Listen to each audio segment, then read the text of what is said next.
because I love the Caribbean, I love your culture, and it's something that I grew up with as well, and I fell in love with at a very young age. And I was blessed to have this culture in my life from a young age, and now to come here a lot. I came here, I got in on Monday. I came from Curacao. Anyone know where Curacao is? Where's Curacao? What is it? You've been there. It's an island in the Caribbean.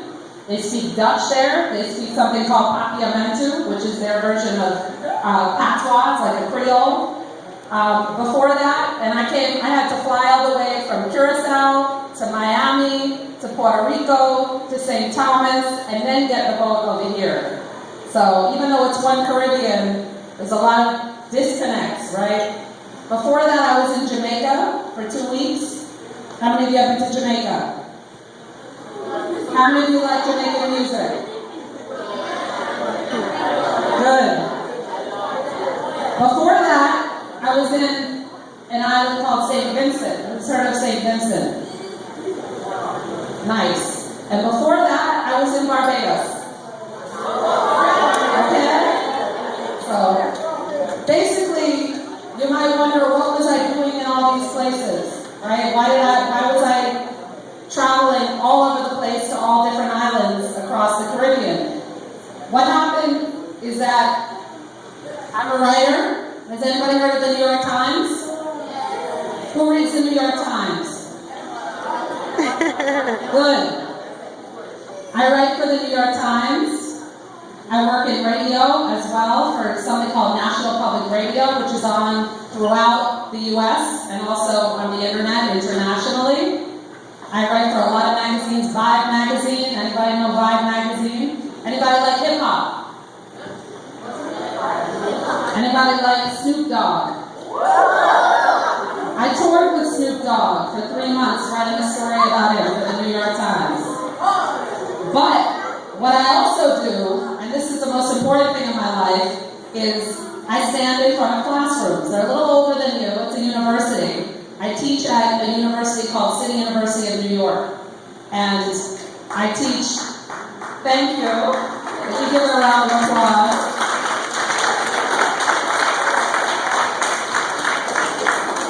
City University of New York is a very, very big school. They have branches all over New York City. My branch is in Manhattan, which is where I live.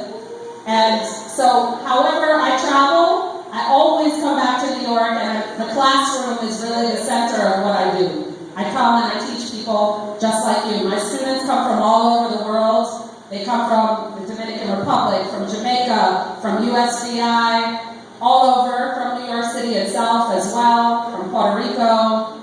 And what I teach is literature, African American studies, and Caribbean studies.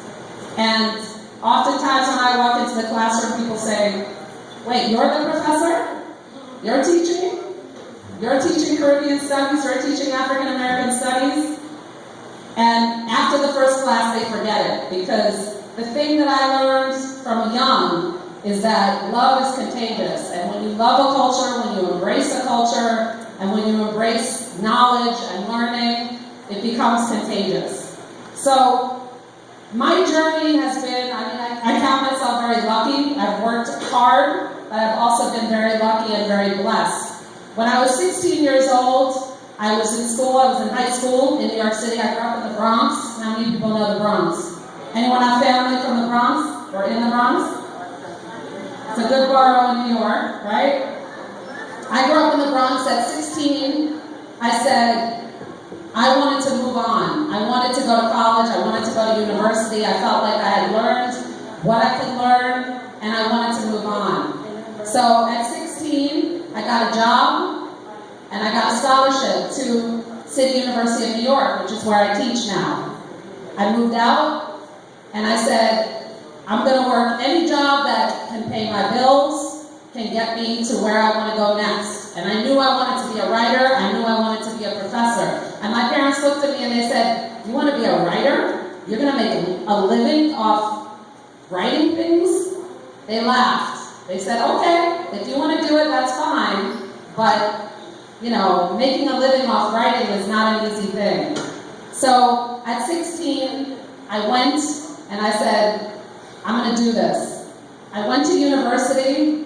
I studied so hard. I never got anything less than an A minus, which is, y'all do the ABC system here? Yeah?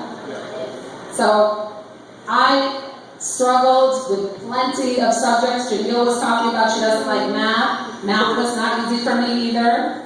But I knew that if I wanted to get where I wanted to go, I had to be the absolute best. And I also knew that I was counting on myself because I was supporting myself financially, and it was me out there. So I studied, and what I said I would do in order to make a living for myself, I said, I don't want to work a job that makes me miserable. So I went to the local newspaper, and I said, let me write some articles for you. I don't have experience, but I'm a really good writer. And they said, all right, we'll give you a chance. They gave me an assignment. I must have spent 15 hours writing one short article because I wanted to make that article perfect. And I submitted it, and they said, it's not bad, we'll publish it. You have potential.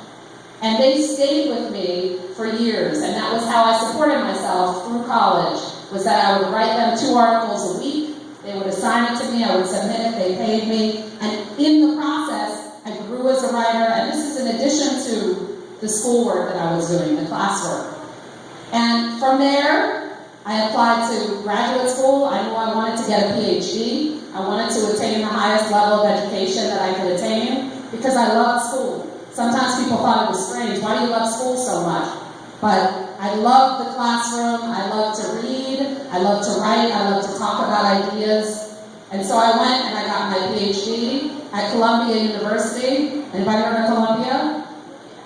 It's not a bad place. Also in New York City. I tried to leave New York, but New York is in my blood, right? So at Columbia, I did a PhD, but at the same time, I said, there's a whole other culture that is kind of a second home to me. I grew up in the Bronx, right? Many of you know what the Bronx is. The Bronx is full of people from this part of the world. I had Jamaicans in my family. I was around Trinidadians. I fell in love with the music, with the people, and the culture, and I said, that's what I really want to write about. And so I started to tell my editors at the newspapers I was working at, I told my professors at school, this is what I want to study. Never mind that I'm not from there. I love this culture. I embrace it. And so I started to get sent to different places to write about this. And then I was getting calls. I got a call from the LA Times. They said, do you want to travel? Do you want to interview DMX, the rapper? I said, sure. So I went to LA. I met with him. I got to interview him. It was wonderful. I got a call from another editor. He said, you want to go write about a music festival in Barbados? I said, I've never been to Barbados. That sounds good to me.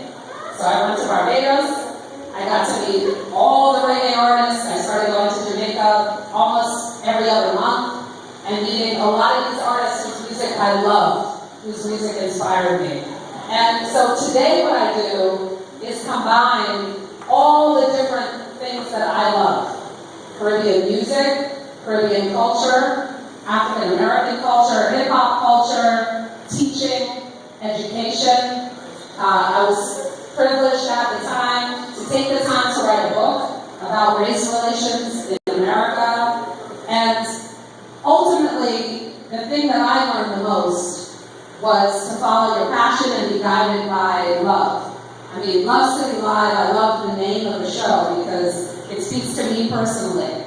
A lot of people say, wait a minute, you go to different Caribbean islands every month, you get to meet all these celebrities, you get to be hanging out in St. John with Jamil and Malik.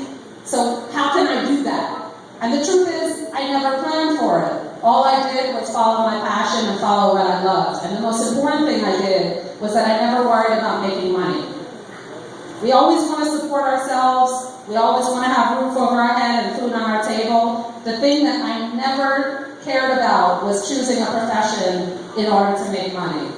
I chose a profession just to do what I loved, to do what inspired me, to do what made me happy. And as long as I can get by, that was the most important thing to me. So if there's something that I can tell you today, it would be inspired by your passions, be inspired by love, and that when you truly feel that, when you truly feel the love of what you're doing and you're inspired by what you're doing, that's when you succeed. Not when you're motivated by lesser things like having a fancy car or fancy clothes or jewelry. It's